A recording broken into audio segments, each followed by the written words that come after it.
किया गया तो मैं भी आता हूँ। गुरुदेव सुनाइए सुनाइए। गुरुदेव का ध्यान चाहूंगा। शीर्षक है सफेद कबूतर। सफेद कबूतर। याद कीजिए आजादी का समय, उस समय की से वर्तमान तक की गाथा इसमें है, बस 2 मिनट में। सफेद कबूतर। घर की छत पर बैठे थे कई सफेद कबूतर।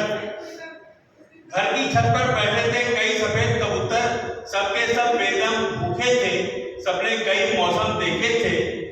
घर में एक कमरा था, कमरे में अन्न की गठरी थी। घर में एक कमरा था, कमरे में अन्न की गठरी थी, मगर कमरा क्या था, काजल की कोठरी थी। मगर कमरा क्या था, काजल की कोठरी थी।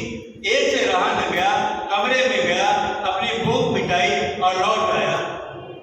एक से रहा न गया, कमरे में गया, अपनी भूख मिटाई और लौट आया। सबने देखा तो देखते रह गए, हम सफेद कबूतरों में यह काला कहां से आ गया। सबने चीखा, चोर चोर, काला कबूतर दूर नील गगन में उड़ गया। कुछ समय पश्चात दूसरे से भी रहा न गया, वह भी कमरे में गया, अपनी भूख मिटाई और लौट आया। सबने देखा तो देखते रह गए, हम सफेद कबूतरों में यह काला कहां से आ गया। सबने चीखा, चोर चोर, काला कबूतर दूर नील गगन में उड़ गया। धीरे धीरे सफेद कबूतरों का संख्या बल घट गया, नील गगन काले कबूतरों से पट गया। धीरे धीरे सफेद कबूतरों का संख्या बल घट गया, नील गगन काले कबूतरों से पट गया। जिन्होंने कमरे में जाना स्वीकार नहीं किया, भूखे प्यासे रहकर भी कमरे में जाना स्वीकार नहीं किया, वे कवि, गुरु या दार्शनिक हो गए।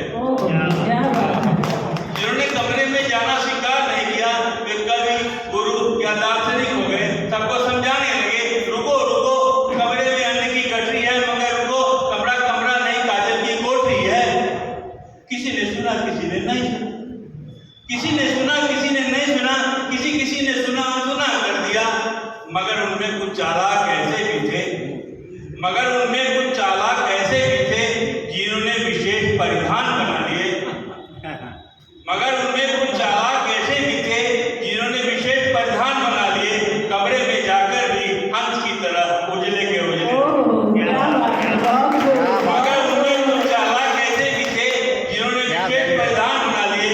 कमरे में जाकर भी हंस की तरह उजले के उजले रह गए। बात मामूली नहीं, संगीन है, उन्हीं की जिंदगी बेहद रंगीन है। वे ही तय करते हैं किसकी क्या सजा है, उनके लिए हर तरफ मजा ही मजा है।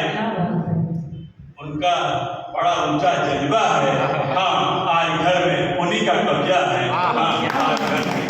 बहुत बढ़िया।